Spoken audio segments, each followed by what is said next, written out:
Art of the Kickstart, Episode 7. Welcome to the artofthekickstart.com, where entrepreneurs are constantly pushing the envelope to build businesses of greatness. Inventors are innovating and creating the products of the future, and backers stand strong for what they believe. These are some of the great thinkers, inventors, and leaders of our time. Here are their stories. Hey guys, welcome to Art of the Kickstart. Today I'm extremely excited to have Eddy Zhong with Blanc Watch. Basically, he and his team developed something to keep you awake. When you're falling asleep, they got your back. Thanks so much for coming today, Eddy. Thank you, Matt. So, Eddy, I like to kick these interviews off with a success quote, something that motivates you in your life and that you can share with the listeners. I think the one that really gets me going in the morning, gets me out of bed, is a Steve Jobs quote, and I'm sure everyone who's listening to this must have heard it before. It's, "You are already naked. There is no reason not to follow your heart." And that really hit me hard. I was watching it live when Stanford University broadcasted his commencement speech when he said that quote. And the moment he said it, you knew it was something that he didn't just make up for the speech. It was something that he really believed in. And I'm sure that any entrepreneur has heard it before. But yeah, I know it's cheesy. It's the one that gets me up in the morning. That's amazing. And I've never heard that one before. I really like it. That's definitely going on my list of quotes. And Eddy, I like to get a little background information on the actual people, the inventors, people like you that are creating something amazing. Can you tell us a little bit more about yourself and how you got into this before Blanc? Sure. What surprises some people is that most of my team were actually students. We came up with this in high school, and we developed this not by ourselves because we didn't have the technical skills, the abilities to be able to develop hardware product, but we had lots of friends and connections who are really supportive. So we kind of reached out into our community, say, hey, we've got this idea, we're student entrepreneurs, we'd be willing to help us. And a community, I think, is a huge part of any inventor's life cycle. Is their ability to bring a product to life really depends on who they know in their community. And we really push that. We really use that to our advantage, which is why we have the Spark today. We reached out to our friends and family. We asked them for help, found a few people that were experienced in product development, didn't have a lot of capital when we started out. And this is how we did it, basically. We just kept reaching out. So there are definitely great benefits of having the connections, but what are some of the challenges you had? How old are you? Are you in school still currently? Yeah, I am. I am graduating very, very soon. I'm 17. Oh, wow. So you're in high school. This is amazingly impressive. Guys, look, he's in high school and he's making something amazing. You guys can do it too. Okay, keep going, Eddy. Sorry. Yeah, thank you. So the question was challenges, basically? Yeah, so people, I'm not that much older than you, but people when you're younger, they have a hard time taking you seriously. You've got this great idea to put something into the world, and they just look at you like a kid. How do you deal with that? Yeah, that was definitely one of our initial challenges. We're still facing that challenge today. Even though we have a company, we have product and sales, people don't take us seriously a lot of times. And I think you hit the nail on the head. That was our biggest challenge, really. Getting off the ground initially. We couldn't even find someone to even help us develop the product. We couldn't find someone to help us market it. It's just no one thought that we were actually going after it. They thought it was just some school project. They thought it was just something that we wanted to build a YouTube channel or something. They really didn't take us to be real entrepreneurs. And another huge challenge that we faced was developing the product. A good tip for most entrepreneurs is that when your engineer tells you that it's going to be 6 months before something can be developed, it's going to take a year. It always takes twice as long to actually develop a product than it actually takes, than what they say.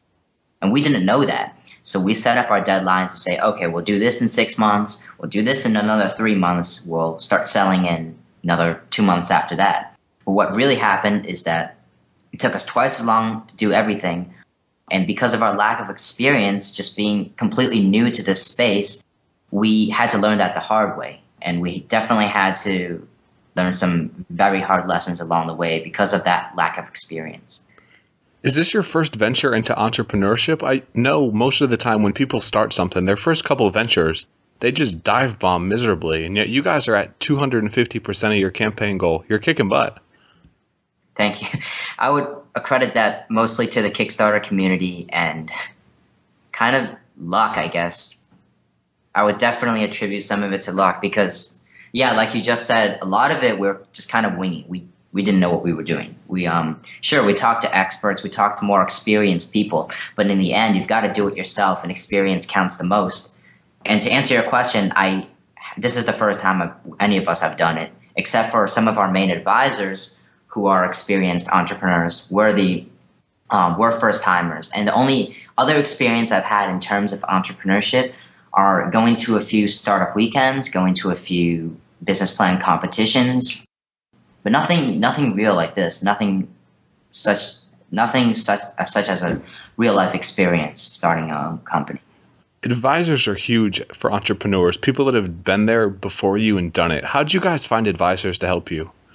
We reached out to a lot of people to try and get some advisors, and like I said earlier, not a lot of people took us seriously. But there are some people here because we're in such a great community here in Cambridge. And the startup and innovation district is really supportive of young entrepreneurs. We were able to find some basically part-time professors at these business schools and these part-time founders of their own companies who are willing to help us. And they're not full-time advisors. They're not there every single minute of every day to answer our questions, but they help us with most of the huge business decisions that we have to undergo. They help introduce us to other people who may be helpful, and because they're introducing us, and makes us seem more serious, and that helps enormously. Yeah, you get that street cred. So with Spark, where'd the actual idea for this come from? Were you falling asleep in class? What's the deal? Yeah, that's part of it. I mean, in high school, I'm pretty sure a lot of people have experienced just being really bored in class and dropping out. But the real inspiration came basically from my older brother, who lives in China, and he was taking a exam similar to the SAT. So imagine the SAT, but maybe 20 times harder, and you have one chance in your life to take it, right? And he was going to take this, and basically it determines what college you get into, if you get into a college. And the night before he took that test, we had a family emergency. Something happened with my grandfather, and he was basically at the hospital with my grandfather the entire night. He was up the entire night just talking to him, and he didn't get a single minute of sleep. So during the test, he kind of just dozed off for 10 or 15 minutes, and that basically hurt him a lot. And if he had something like the Spark, we thought that could have been avoided because he would have dropped out for 1 or 2 minutes maybe. It wouldn't have been nearly as severe. That's what really inspired me, in addition to just the drowsiness that I see in my daily community. Yeah, you've definitely got that where people's heads are bobbing. You know they're going in and out, and they can't help themselves. How do you get something like this out of your head? You've got this great idea. How do you get it out of your head and off the paper and actually get prototypes made, get stuff built? I think that's the hardest part for any entrepreneur. And it was hard for us. And if we didn't have a lot of help along the way, we wouldn't have got to where we are. We didn't have the capital. I mean, one route to take is to just have the capital and be able to hire everyone to develop it. But what you really want is to find people with passion for your product, as much passion as you have for your product, and really form a team that is dedicated to making the product a reality and a success. I know that there are a lot of networking events, both here in Silicon Valley and in New York City, where entrepreneurs, developers, engineers come together to find something that they're all passionate about, and they ended up building something. What we did was just reach out to our professors, reach out to people we know, and find engineers in a local area that would be interested in it. And I think we contacted at one point hundreds of engineers, hundreds of engineering schools, students in college who had experience and could do this. And in the end, we found somebody who was willing to do it at maybe significantly lower the cost of if we just had to go out and straight up hire someone. I think a huge part of it was, I think a huge part of it is finding someone who's as passionate as you. And that would be the best way to do it. How do you validate the market for something like this? You want to make sure if you build something, people are going to buy it. How do you guys test with customers? We took the idea at first and just went to our school, printed out a survey, and just handed it out. And people didn't want to take it because people said, why are we spending 10 minutes to take the survey? So we did what anybody would do. We gave them candy and people took it. Oh, yeah. And then, of course, surveys aren't always reliable. So after we got the watch, we went into school and kind of just gave out prototypes. A few hundred kids tested it, came out. We had some pretty good results. So we said, why not? This could be a good thing. I mean, I'll admit we didn't do the best job in terms of market research, but I feel like we did what the threshold told us to do. We did an okay amount. I mean, and that was good enough for us. I guess don't take my advice on this. Any business school will tell you to go out and do a lot more market research than we did. Yeah, but you guys are still learning. That's part of the whole. That's part of the whole game as it is. But where'd the cash come from? If you've got to get these prototypes made, there's some hardware going into these watches. How'd you pay for these? That was from, a lot of it was just loaning from our family. Basically, we just went to them and said, hey, look, we've got this cool idea. If you get the money to us, we can get it back to you in X months. Just being our family, they said, okay, I guess so. And then the other half of it came from business plan competitions, where we went in and we won first, second place in a couple of them, and they had cash prizes. So instead of buying a new Xbox or something, we invested it into developing the watch. So how do you deal with that as a friends and family round, especially when you're younger? It's got to be terrifying knowing, shoot, if I lose this, I'm screwing over my mom and dad, Uncle Jimmy over there. How do you feel about that, and how do you deal with those fears? I mean, I think you just got to make them understand that there's probably a 90% chance you will fail. And I think they did understand that. I think they understand that we're basically kids, and I guess the experience of just doing it is worth it. I sincerely doubt any of them expected us to be able to raise this much on Kickstarter. And I think we really surprised some people. But I guess that's a huge risk you take, and any investor is going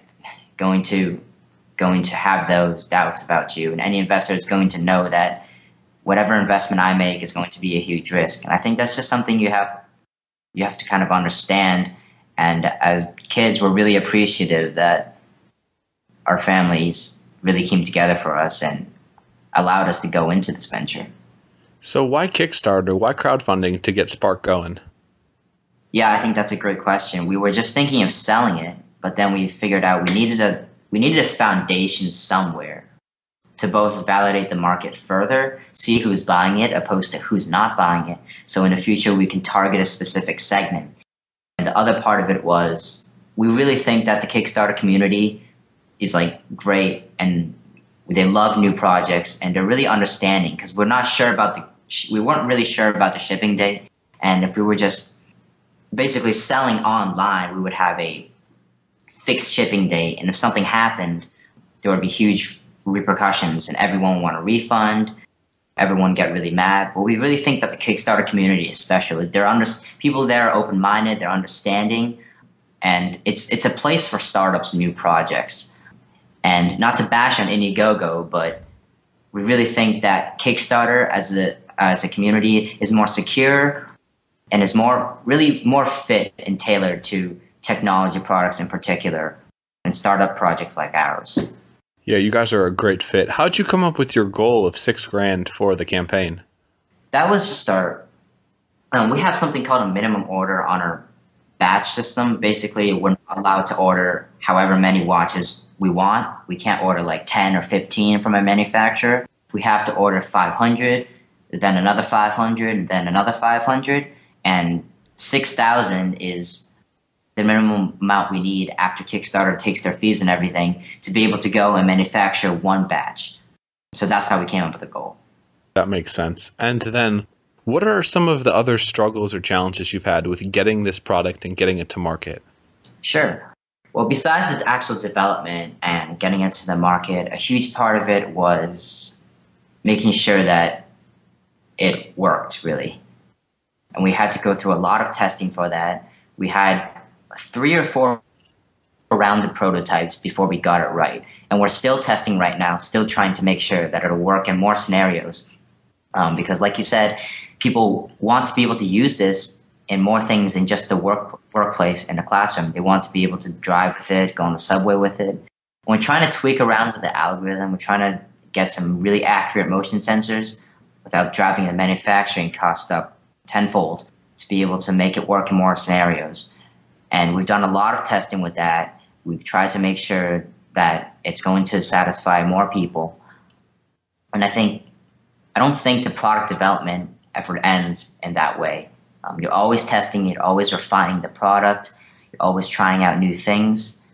But I mean, that's something we like doing. So I don't know if I would specifically call it a challenge, but it is something that we need to continue doing, and that we will continue doing. How do you know once it's good enough to sell? Well, we usually take the algorithm, and if it's around 90% accurate, we think that it should be good enough for commercial use. But we make sure not to be liable if something happens while someone wears the watch. That's why on our Kickstarter page, on our website, we specifically state that the spark is not accurate 100% of the time. And like most products, it might have some deficiencies. This is not a watch that can read your mind. It's a watch that can give you an accurate prediction of your conscious state. So in that case, our algorithm has an 85 to 90% accuracy in being able to detect when you are asleep. And in case you have your own preferences, we've actually allowed the user to be able to adjust the sensitivity of the watch. We've allowed the user to adjust the intensity of the vibrations. We tried to make as much things customizable as we could. That's awesome. And now I want to jump into the launch round, Eddy. Sound good? Sure. Guys, thanks for listening to artofthekickstart.com. I wanted to let you guys know, special offer I've got worked out with audible.com. If you guys go to artofthekickstart.com/audible, you can get a free audiobook, a 1-month download to listen to whatever you want. From Think and Grow Rich and The 7 Habits of Highly Successful People, 2 books that I've recently read, to hundreds of thousands of others. Audible has everything that you guys need. It's just like a podcast. You can find amazing books that our guests are recommending. Check them out. It's a great way to learn. Again, artofthekickstart.com/audible. Thanks, guys. Welcome to the launch round, where we take our guests through a series of rapid-fire questions geared towards unlocking the inner inventor and entrepreneur in all of us. Get ready to blast off and unlock your inner potential. Let's do this. So, Eddy, what does it mean to you to be an inventor? And the easy answer is to create something that's not there and to love it. I think you've got to love your own product. That's the one biggest thing. If you don't have the passion for your own product, if you're doing it for money or if someone else told you to do it, you're not going to succeed. You've got to be able to love your own product, whatever you make. And you've got to be a big part of the design, the development. Yeah, you've just got to love it. Where do you see crowdfunding going in the next few years? It's been revolutionizing entrepreneurship. I think Kickstarter is going to be huge, and so is Indiegogo. Not a huge fan of the Fund My Life kind of sites like GoFundMe, but I think Kickstarter is a place where, quite frankly, it can really make some people's dreams come to life. That's something that no other site can really do. I think the CEO has done a great job keeping it restricted. I'm not sure about the recent Launch Now feature. Not sure if that was a good decision, but I see Kickstarter becoming huge, and I see more and more entrepreneurs turning to crowdfunding to bring their project to reality. What's your favorite Kickstarter project of all time, or favorite couple if it's too tough? Probably I'm making potato salad. If you're not familiar with it. Oh yeah, that guy. Just a little bit of background. He set a $10 goal to make potato salad, and I think he raised 500,000% of that, which is pretty insane considering this guy basically put it out as a joke. Stuff just goes viral and it's nuts. And yeah, that's part of the great thing about being on Kickstarter. You guys aren't quite at that high, but you're doing pretty well. Yeah, I guess good for him. So my next question, what's been the biggest failure or setback you've had in business? That's a tough one. There's been a couple. One of the biggest one was founders' disagreements. A little more than half of all startups break up because of founders' disagreements, actually, and almost happened to us. I don't specifically remember what the argument was over. I think it was either the design of the watch or just us not being able to work together. But I think that's pretty common, and it almost broke our team up right before the Kickstarter. But I think the campaign kind of pulled us together. And I think overall, as long as all of you love what you're doing in the product, it'll overcome any disagreements that you might have. So fortunately, we were able to overcome that. Yeah, your team is like marriage. You've got to be committed to each other, committed to the product and the end result. And then, have there been any business books or just books in general that have been really influential on you in your life? Maybe a couple of those? Yeah, and I think most entrepreneurs have already either read this or heard of it. It's called The Art of the Start by Guy Kawasaki. And he basically gives you the 1, 2, 3s of business and startups. He'll tell you what it's really like in the startup world. And my honest opinion is that a lot of business books are filled with what I call fluff. And it's just extra information, extra this, extra that doesn't directly apply to what you're doing as an entrepreneur. And Guy Kawasaki, what he does is he takes that out and just sticks to what's important. He sticks to the golden stuff and what an entrepreneur really needs to know. And I really, really think it's worth reading. I've read it 3 times to date, and I'll probably read it 4 more times. Yeah, there's such books out there that they kind of transform who you are and how you think. And that's one that's actually on my list to check out pretty soon. And are there any entrepreneurs that are personal heroes to you? That's a tough one. I think one guy I really admire is Robert Herjavec. A lot of you might have heard of him through the show Shark Tank. He's the guy who sits on the right and usually invests his money into the technology products. And I think what I really like about him is that he really came from nothing. His father was an immigrant, came over to Canada when he was maybe 8, 10 years old, something like that. But he built his own future, and he built a destiny through his company, which was a software group. And he didn't stop at anything. And the best thing I like about him is that he really just never complains, and he hates people who complain. And he's just amazing. I mean, he really came from a farm family, really, that had nothing. And he's built his own future, and now he's helping other entrepreneurs succeed in their ventures. Yeah, I love Robert as well. And Shark Tank is such a great show, even if Kevin O'Leary's a bit of a dick. So you've been awesome so far, Eddy. I've got 2 last questions for you. If you guys had to start your campaign over again, go from scratch, what would you do differently? What would you change? Sure. Looking at our campaign page right now, there were 2 things. One, I think, would be to add more early birds, because I think 50 in the beginning really wasn't enough. And a lot of mistakes, and it's good to have scarcity in your perks. It's good to lower the amount so that there's more incentive to go in and get it quickly. But you want to make sure it's the right amount. So it has to be the perfect number. It can't be too high, it can't be too low, especially for the early birds. And one thing we did wrong was only allow 50 people to get the early bird watches for a discounted price of $10. And those ran out within 12 hours. And then after that, our funding slowed down. So we should have probably had 3 or 4 times the amount available. So that's the first thing I would recommend to project creators. And the second thing would be to highlight the press that you've been in. It's really easy. I mean, it takes 5 minutes. Go on canva.com, open a graphic design software, put all the press that you've been featured in onto just basically a canvas, and then download that image, upload it onto your campaign page, because it shows validity, and it shows people that, hey, we've been in here, here, here. It proves that we're legitimate. That's something we forgot to do until like 6th or 7th day of the campaign. But then as soon as we put that on, we saw the differences in pledges. And we are 99% sure it was not a coincidence. It just, in a backer's mindset, when you have that press there, especially when you have the links to the actual articles. It really helps validate the campaign and the product as a whole. That's a great piece of feedback. I hadn't heard that one yet, but I really like that in terms of getting actual physical results from what people expect. And then last question for you, Eddy. You've been an awesome guest. If you had one piece of advice for entrepreneurs, for inventors out there looking to do something great, what would you tell them? I think a lot of people have great ideas, but you've got to execute, and execution is what matters. So it doesn't matter what you have to do. You might have to eat ramen noodles for a month. You might have to sleep out of your car. But if you really want to do what your idea tells you to do, then you have to go for it. You have to execute.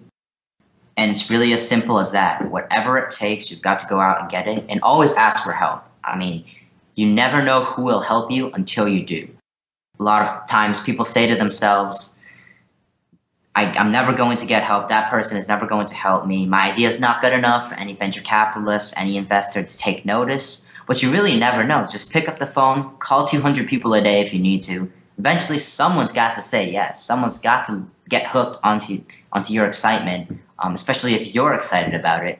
And eventually, someone's going to want to help you. And that's going to be the difference between failure and success. Just keep executing. And don't plan your success.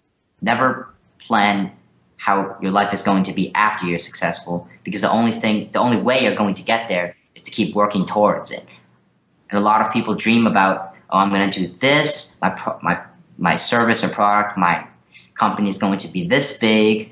Well, guess what? It's this small right now, so you've got to get there. So stop sitting here and thinking about what being successful is going to be like, and just execute and get there on time. And it's really as simple as that. Life's a journey, not a destination. Thanks for coming on today, Eddy. You've been an awesome guest. Guys, Eddy's in high school. His team is doing amazing things, building really, I think, an awesome product, an awesome business. Anyone out there can do it. You can just take action.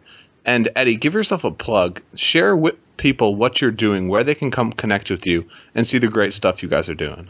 You can go on our website, www.wearblanc.com, and all our contact information for each of our team members are there. You can email me at eddy@wearblanc.com, or you can go on our Facebook page and shoot us a message there. Thanks so much for coming on today, Eddy. You've been an amazing guest. I really enjoyed talking to you and learning your story. And thanks, everybody, for listening in. Go check out Spark. Check out the watch. It's a great product. And see you guys next time. I'm inspired by the interview I just had with Eddy. I mean, how amazing is that? A kid in high school, a team out of high school is building an amazing business and kicking butt on Kickstarter. That gets me pumped up. And our challenge for today is going to be to reach out to people, do what they did, find mentors, people that have done it before that can help you. There's so many great entrepreneurs that have done exactly what you want to do. Your problems aren't unique. Find other people to help you. That's really what's going to push you forward and be the next step that kickstarts your business and your dream. Till next time, guys. Thanks for listening to another episode of The Art of the Kickstart, where we believe makers, inventors, and entrepreneurs are changing the world and bringing humanity forward into the future. I'm your host, Matt Ward, and it's been a pleasure guiding you through this journey of creation and innovation. I hope you're inspired by this and check out artofthekickstart.com to get more information and tactics to help you launch your own business, product, and dreams.